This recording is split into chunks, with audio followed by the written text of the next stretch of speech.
Well, hello everyone. It is Dave, and we all know who Bo is. And she is hunkering down because it is cold outside. It has been drizzly, it's been rainy. Bo, do you want to go outside? Nope, she doesn't want to go outside. But we are going to walk outside and take a look at the garden. Primarily, let's take a look at the tulip tree. This is amazing. When you thought last week was just full bloom, this week is even more so. And we'll walk a little bit around the tree here because it is just so incredible. This is why it's my favorite tree in the yard. I kind of misspoke last week where I said that it's not really that fragrant. When it's in full bloom like this, and especially on the cooler, overcast days, and especially at night, this tree is very, very fragrant. It is kind of a sweet, maybe narcissus-like smell to it, and it is just absolutely amazing. The only sad part is this over here when you start to see the leaves coming out, because you know the end of the bloom season is coming, and oh man, we got to wait a whole nother year, and it is worth it. I mean, look at how many blossoms are on that tree, and it never fails to impress. So that is the tulip tree, and right next to it, beaten down a little bit from the water, is the pink breath of heaven, the diosma. And full bloom, also just a really reliable plant. Does need to be cut back a couple times a year, otherwise it gets a little rangy, and there is some dead growth on the inside if you don't keep it pruned back. Down below are the pansies and also the poppies. Some are coming into bloom, and that is exciting. Over on the other side here, take a look at this. We've got some daffodils coming up. That is exciting. I can't wait for those to come into bloom. And again, just a tremendous amount of blooms on the pansies. I will plant more of those before the season is over.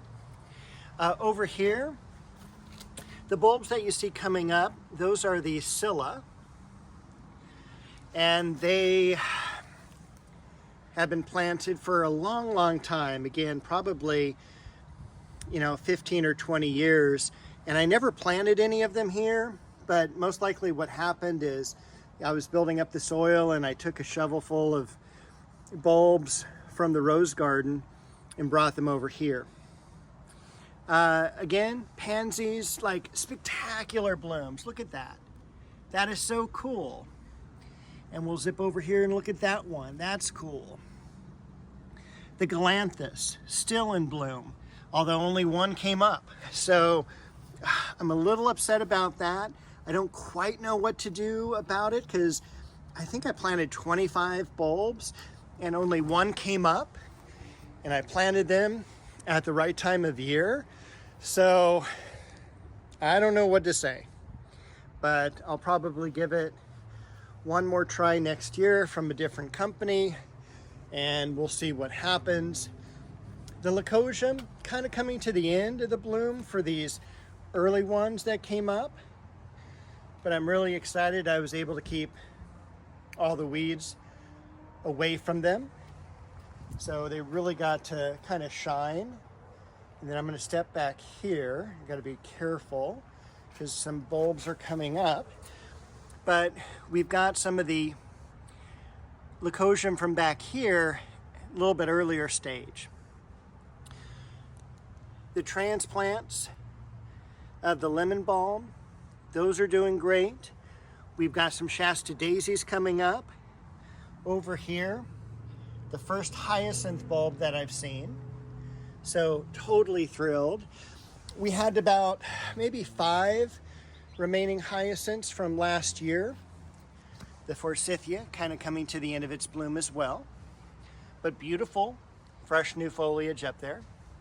Oh, and look at the French sorrel. and the dianthus. And of course, this big blob is the Amaryllis belladonna. We'll see if any other hyacinths have come up. Like I was saying, I had about 5 left that were coming up and reblooming. So I decided to put in another, I think 8 or 10. And those, unlike the galanthus, are doing fantastic. Looks like those are finally coming up. And, oh, let's see, there's a little Chamaecyparis back there. So, exciting stuff. A few less plants back here. Still working on that, but it's, you know, definitely getting less and less. This is the area I need to work on next. Depending on the weather this weekend, hopefully I'll be able to get this block cleared out, because this is really where I would like the dogwood to go. And then also I can rearrange some things. I gotta get those ferns out of there. I would kind of like to split this daylily back here since it's so wonderful. Peach blossoms. We got some carex back here. Let's see, Japanese maple. Check out that succulent. I didn't know if that was going to come back or not this year. Look at all the variegated amaryllis coming up. The beautiful branching structure of the Shishigashira, Japanese maple. I forgot the name of this Chamaecyparis, but look at that. Kind of really unique in its growth form. I did cut this heliotrope back, and I don't know if it's going to make it now. So keep your fingers crossed. Yeah, we'll see. If not, they're inexpensive enough to where we can get another one. More daffodils coming up here. This is February silver, so this will be in bloom shortly. There is another batch further down here, which hopefully I'll uncover. This magnolia is still pretty dormant.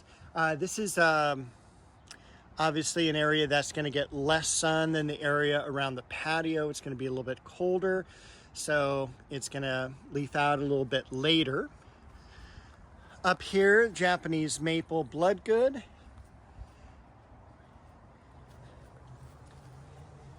Penguin pine, some gardenias. Everything's growing back well. I did get some time to work back here this last week around the fountain parts here. I planted that Japanese ribbon grass, that yellow. Did 3 of those. One's on the other side of the waterfall maple there. It's a little bit muddy, so I'm going to walk around.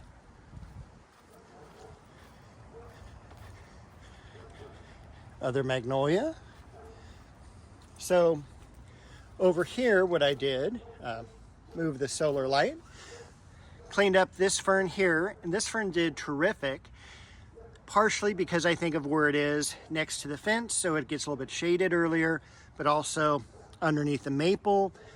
We had some Scotch moss, that is the lighter moss there, and that's, I think, Seguina subulata is the botanical, and it's lighter than the Irish moss. So Scotch moss, lighter, almost kind of yellow in terms of color, and that had been in a 6-pack for months, if not a year. And I picked that up from M&M Nursery, finally got that in the ground. Not exactly what I wanted to do in terms of time, because there were actually 6 plants, and I basically, for the transplanting, and they had all grown interweaving of the leaves, so I just planted it as 2 big plants. You'll also see I've got some liriope I planted here. I cut back the liriope, I moved it over from the rose garden because the rose garden was just getting too much sun. Here, definitely more shaded. The French sorrel in the background, just like we saw in the bed, And then we'll continue to work on this area back here because I think I can really make this a really nice showpiece back here. So that's kind of one of the main things I want to work on. Over here, let's take a quick look. The dogwood, I want to get that moved before it leaves out. It's still the great time to transplant it, but I'm running out of time, so hopefully this week. If not, I may leave it in the ground for another week or another year, another season, we'll see. The Japanese maple, this is Sangu Gaku, and this is a beautiful Japanese maple that'll get a little bit taller than the others, maybe about 15 feet or so, kind of like the apple tree over there. But when it transitions in color in the fall, it's just a vibrant, vibrant yellow. And I can't wait to see that. Hopefully it will tolerate more sun than the dogwood can. It just, unfortunately, just not the right place for the dogwood as much as I wanted it to be. Over here, you can see all the scilla coming up, and I can't wait for this to all come into bloom. If you're new to my channel, this is actually some free bulbs that I got in the 1980s. Like literally, I think it was 1986 or 87. Leftover when I was working at Covina Garden Center. They just gave the workers like whatever bulbs were left over. Probably a dozen, 15, maybe 20 of these. And they have come up consistently and doubled and tripled. And I probably have several hundred of them easily right now. And these are all divided about 2 or 3 years ago. So I can almost divide them again. This is, and senior moment, it's not pennyroyal, it's Corsican mint. Corsican mint is one of my favorite plants because this was at another of the nurseries I worked at in the 80s called Bamiko Nursery. And I will do a video on Bamiko Nursery one day because it was such an incredible place. You saw one on Covina Garden Center earlier, several months ago, but this one here was a nursery I worked at after high school, and around all the beds were mixtures of baby tears if it was over in the shade, a little bit more sunny areas. They had Corsican mint, and it was just kind of one of those cool things where you're at an old nursery and you've got plants growing kind of where they shouldn't be, where they just kind of were left and seeded or whatever. Great fragrance to it, and again, one of my favorite plants. You can see kind of the Westringia in bloom here. And again, Westringia is related to rosemary, so it's very similar in terms of growth and also blossom. Back here, a little lone iris. And over here, we've got some dianthus blooming. And I am not going to reach down any further to get dirty because I actually just came from a school meeting today. So, not in my usual garden fatigues. Chocolate Cosmos beginning to come back. We've got the hemlock over there. We've got a dwarf begonia in with the lettuce. Lettuces are about done. You can see them bolting, but also look at that kind of cool bloom that it has, right? We've got a lot of roses leafing out because the weather is weird. Literally in the past couple of days it hit 80, and then we finally got this atmospheric river, as they call it. So I'm glad to see some more rain. I really want to get back in here and do some work, but it is one of those things where it's always like, do you have the time to do it? And then when you actually have the time, it's like, how much can your body hold up as well before you have to stop because of back pain or something like that. This is an osmanthus. A lot of people think it's a variegated holly. It looks like a holly. It's actually fairly soft leaves when you touch it. but it is a osmanthus, so very fragrant flowers. Although I did not go back there to smell them this past year. We've got over here, this is not pittosporum, it is mock orange, but it is the other variety that's more of the East Coast mock orange. Philadelphus is the botanical name. Oh, it looks like we have our first blooms on the almond bush. If it would stop shaking, we are not having an earthquake. There we go. So first blooms of the season on that. Can't wait for this to continue to grow and be kind of like a small tree. Over here we've got our plum that's multi-grafted. Again, it's holding in there. I've kept it pretty wet as far as soil moisture goes, so it's not drying out or anything. And definitely with this type of weather that we're having right now, that this is definitely good for it. I'm really hoping it leaves out. Didn't have as good of a root system as I wanted when I planted it, but that's the problem when you get packaged bare root roses. Everything else back here looks pretty decent.